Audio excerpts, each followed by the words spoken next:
Dieu. Connaissez la parole de Dieu. Lisez, écoutez, étudiez, restez dans la parole. Les gens vont vous casser. Les gens vont se moquer de vous. Les gens vont vous humilier. Mais rappelez-vous que Jésus a été hué. Jésus a été chassé. Les gens lui ont jeté les pierres.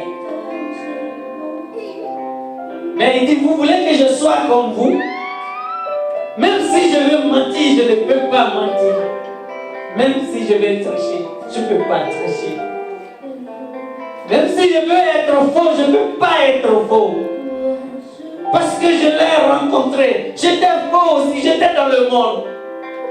Je faisais tout ce qui était mal, j'étais dans l'obscurité. Mais lorsque je l'ai croisé, ma vie a changé. Lorsque je l'ai rencontré, il a fait de moi un homme, un être humain, fils de Dieu, gens de la maison de Dieu.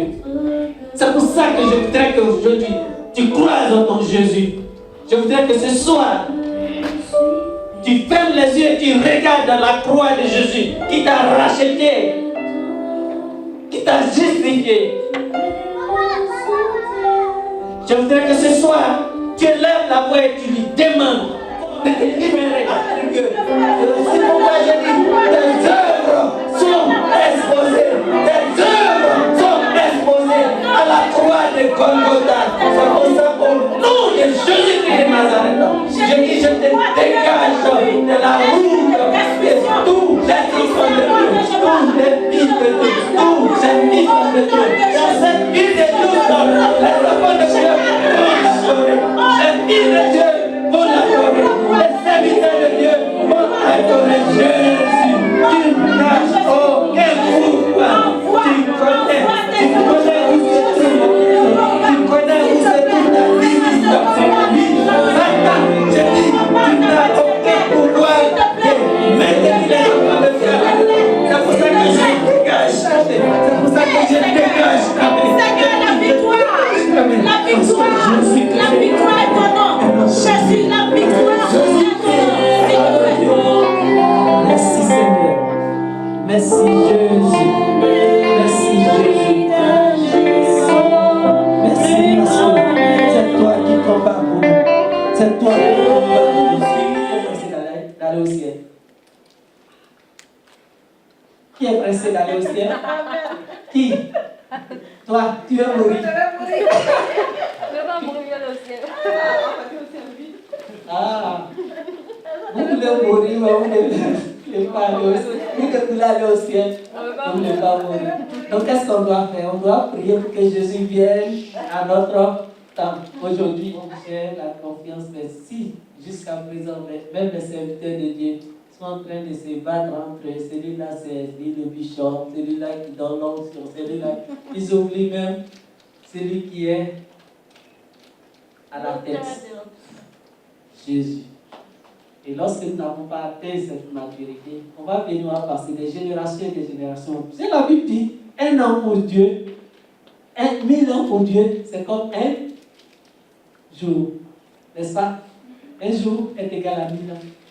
Ça ne veut dire rien. On va venir des générations, on voit ça non, parce que nous sommes limités. Mais lui, il voit seulement un jour seulement. Voilà. 1000 ans pour lui, c'est un jour, parce qu'il est éternel. Il ne meurt point, il n'a pas d'âge. Et tant que l'Église reste toujours dans bébé, dans le stade de bébé spirituel, on va venir. C'est vrai que personne ne connaît le jour. Les signes sont déjà montrés. Mais l'Église de Dieu a besoin de grandir. Et qui va faire grandir cette Église? Qui va faire? C'est ok. Si on ne le fait pas, nos petits-enfants, nos enfants qui vont venir, qu'est-ce qu'ils vont faire? Voilà, adorer Bouddha, un Dieu mort. N'est-ce pas? Et c'est ce que beaucoup d'Américains font. J'ai prêché la parole à une dame qui avait commencé à connaître Dieu et à un moment, elle a disparu. Un autre jour, je l'ai bien été toute heureuse. Là, elle dit, hey, maintenant je fais yoga. Parce que moi, je suis heureuse. Elle dit, tu n'as rien compris, maman. Yoga. Quand tu as 80 ans, c'est yoga que tu fais maintenant. tu prépares, au lieu de préparer ton visa pour le ciel, tu prépares maintenant ton visa pour l'enfer. Elle est fâchée, mais je pense qu'après elle a compris. Et yoga ne va pas t'envoyer au ciel. La Bible a été claire. Dieu va supprimer la terre. Les hommes, tous, nous voyons les yeux, voient tout va partir. Merci. Mais il a créé une nouvelle espèce d'homme. C'est ça, non? Une nouvelle créature d'homme qui vont vivre avec lui. C'est ceux qui ont accepté Jésus. Si tu as un parent, tu as un ami qui n'a pas accepté Jésus, je vous dis, faites tous vos prières d'accepter Jésus. Tout ce qu'on fait, les gens voient là, ça ne va pas nous. Il y a des gens qui lavent même sur les voitures, les belles maisons, ils organisent des grandes fêtes pour se faire voir. Mais ce n'est pas ça. C'est la foi que tu as passée en Jésus. Il va nous faire partie. Mais malheureusement, partout où je passe, lorsque je donne des conseils aux gens qui ne prennent pas et que je bouge, il y a des conséquences. Et on a vu les conséquences qui sont passées. Et comme les gens sont hypocrites et ils ne veulent pas reconnaître les choses, quand la vérité est blanche, ils disent noir. Sinon, ils allaient glorifier Dieu. Mais Dieu est vivant. Le soleil n'est toujours pas sorti. Amen. Qui peut me rappeler ce qu'on a dit la semaine passée par rapport au projet divin de Dieu? Nous avons vu un point très important. Vous savez? C'est pas toi qui adore ce les fraises, écoute, on va me rappeler. Moi, j'ai oublié. C'est pas tout le monde. Non, c'est que tu as fait. Ok. On a parlé du salut le dimanche passé. Et on a dit que le salut vient de Dieu. Le salut vient de l'Éternel. On a eu beaucoup de passages qui nous expliquaient au fait comment nous avons été sauvés et le sacrifice à la croix. C'était c'était sur le salut au fait que papa nous avait enseigné. Amen. Amen. Nous allons l'acclamer. Et vous ne pouvez pas l'applaudir, vous êtes jaloux ou bien. Alors, si quelqu'un n'est pas jaloux, qui peut la challenger? Et puis dit une écriture qui a dit, parce qu'elle dit, on a dit beaucoup d'écritures. Je voudrais que, alléluia. On a parlé du projet divin de Dieu, et comme l'a dit, c'était par rapport au salut. Et nous avions dit que le salut, tout le travail du salut dépendait de Dieu seul. On n'était même pas ici. Et tu étais à la maison, tu faisais des... Quand ta maman te dit de laver les assiettes, même, tu dis, maman, là, elle me fatigue. N'est-ce pas? Quand ton papa t'envoie, il dit que papa, il aime t'envoyer des gens. Ou bien, il y a d'autres choses encore, on se cache mon père. Et tu étais dans ça, j'étais dans ça. Lorsque Dieu a envoyé les évangélistes, ou bien quelqu'un m'a invité à l'église. Et à ce moment-là, j'ai entendu la parole de Dieu et j'ai été sauvé. C'est-à-dire, quand je venais, j'étais un pécheur. Et souvent, je suis dans l'église jusqu'à, je tue comme ça. Quelqu'un fait peut-être 30 ans même, toujours il est assis.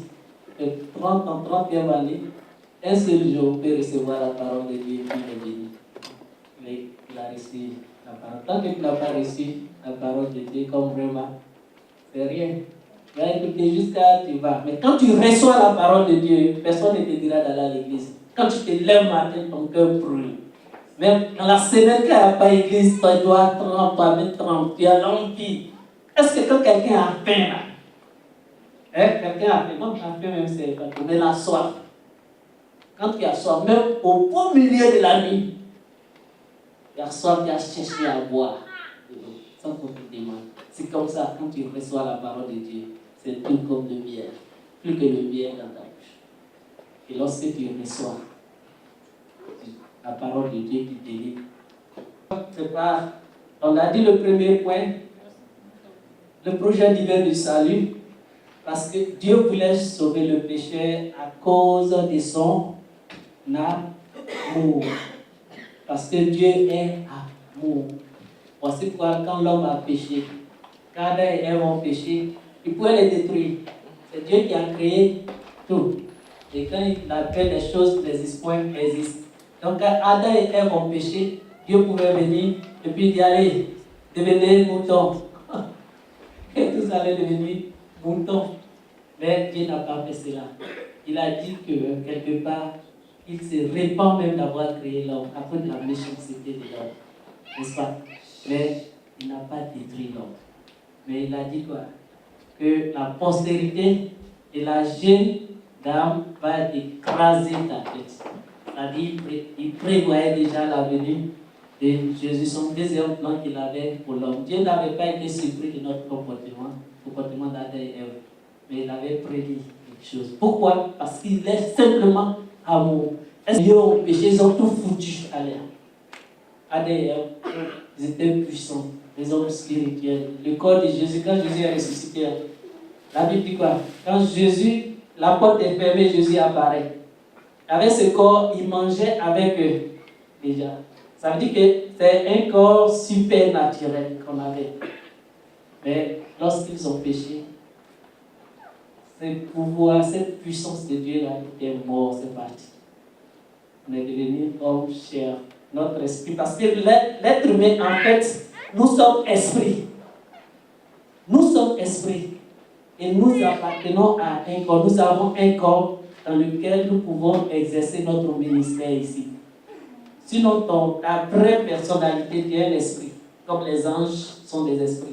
Ils n'ont pas de corps, sauf quand on les envoie pour une mission spéciale. Quand Dieu les envoie pour une mission spéciale sur la terre, souvent il leur donne une forme pour pouvoir, pour qu'on puisse les voir, les reconnaître. Sinon, l'homme est comme ça. Tu es un esprit, mais sur la terre, lorsque tu es sur cette terre, tu as un corps et ce corps-là va pourrir. N'est-ce pas? Et cet esprit-là, c'est de la même famille, de la même classe, je vais dire, que Dieu. Parce que Dieu, c'est l'adorer en l'esprit et en vérité. Donc, on est des esprits en fait. Et nous appartenons à nous avons un corps pour lequel nous exerçons nos ministères ici, sur cette terre. Amen. Amen. Dieu a maudit la terre. Et c'est avec la terre Dieu a fait l'homme. Donc, tout ce que nous faisons est maudit. Nous vivons sur une terre maudite. Et la Bible dit que Dieu, quand Dieu bénit pour 1000 générations, et quand il maudit, la bénédiction des pères retombe sur les enfants jusqu'à ces choses-là, il faut comprendre, pour comprendre l'amour de Dieu. Mais lorsque nous venons, lorsque Jésus a racheté pour le péché de tous les enfants de Dieu, tous ceux qui le reconnaissent comme Seigneur, il prend leur péché et les justifie. Lui, le juste prend. Pourquoi? Parce qu'il est bon. Donc, parce que Dieu est bon, qu'il a fait ce plan. Pour nous, ce n'est pas parce que tu es bon, pas parce que moi je suis bon. N'est-ce pas? Vous avez entendu? Maintenant, nous partons au deuxième chapitre, c'est déjà. Le deuxième point pour lequel Dieu veut nous sauver, c'est pour montrer sa grâce et sa bonté. Sa grâce et sa bonté. Le salut permet à Dieu de montrer sa grâce à toute l'humanité. Quelqu'un peut venir Éphésiens 2, versets 4 à 7. S'il vous plaît, que nous allons nous arrêter.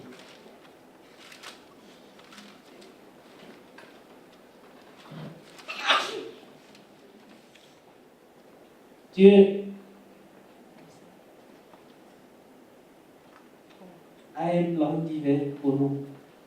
Et ce plan divin n'est pas par rapport à notre caractère, notre comportement, nos plans personnels. Mais c'est parce que Dieu veut démontrer son amour. Et les Écritures l'ont démontré par Jean 3, 16, Romains 5, 8 et Jean 4, 9. Disent que par amour que Dieu veut sauver sa créature. Et les 2 points nous avons vu maintenant que Dieu voulait démontrer sa grâce et sa bonté envers sa création. Si on était bon, on n'allait pas voir que Dieu était bon. Mais c'est parce que nous ne sommes pas bons que Dieu veut nous démontrer que malgré tout ce qu'on fait, sa grâce nous suffit. C'est pour